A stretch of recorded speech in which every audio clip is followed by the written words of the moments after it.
waraiko wasimu walibatia mimi basto na kaa ugali.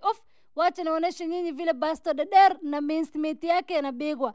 Bas anachukua mince meat naweka chumvi kidogo, naweka ile juu ya moto, anaanza kuwalwalaka hiyo bana bigwa sana warani kidogo tu, alafu anaweka kando. Anachukua Hussein Majosi na anaanza kukata yeye. Bas Mohamed kwa ajili yako na biga chakula hii bokea, ujue Mohamed amekupenda Mohamed.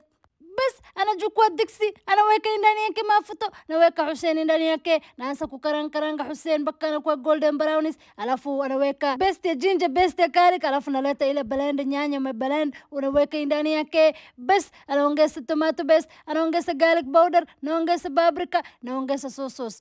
Wewe hiyo vitu lazima anakuwa nayo ndani ya jikoni yako. Na walaka yeye mpaka ile maji anagursada, anabaki ile kidogo. Bas anachukua ile nyama, anaweka ndani yake, anaanza kuwalaka yeye, anawalaka na hakikisha kila mtu amesalimia mwenzake, anaweka chumvi kidogo. Bas maji kiisha mzuri, anaweka ndani yake danio, alafu anafunika. Wara hii fai kukuwa na supu. Jerry, stop it wewe. Next anaanza kupiga basto, anachukua sufuria, naweka maji, naweka chumvi, maji yakianza kusema naweka basto yako ndani yake, naanza kusukuma yeye ndani. Bas anapiga kama dakika 10, wala akibitisha dakika 10 na kuwa ugali. Na hiyo maji fai kuishia ndani yake. Jerry, leo sitakosana.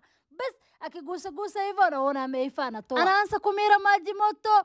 Bas anaanza kuosha yeye na maji baridi ndio asishikane. Wala wale watu bana osha shaidani yenu, mimi sijui unafanya nini, lakini yangu lazima naosha. Bas anaweka ndani yake mafuta, anaanza kugeusa. Hii kitu fai kushikana, wala nafana wachana moja vile wewe naona yangu. Bas anaweka ndani yake sugo, anachukua ndizi, anaweka ndani. Bas wala hii chakula amefurahisha Mohamed, na ujue hii jombani yangu Mohamed ndio standard ya quality kebs. Mohamed amesema hii iko sawa, asibige tena omera, abige basta na maraq yake.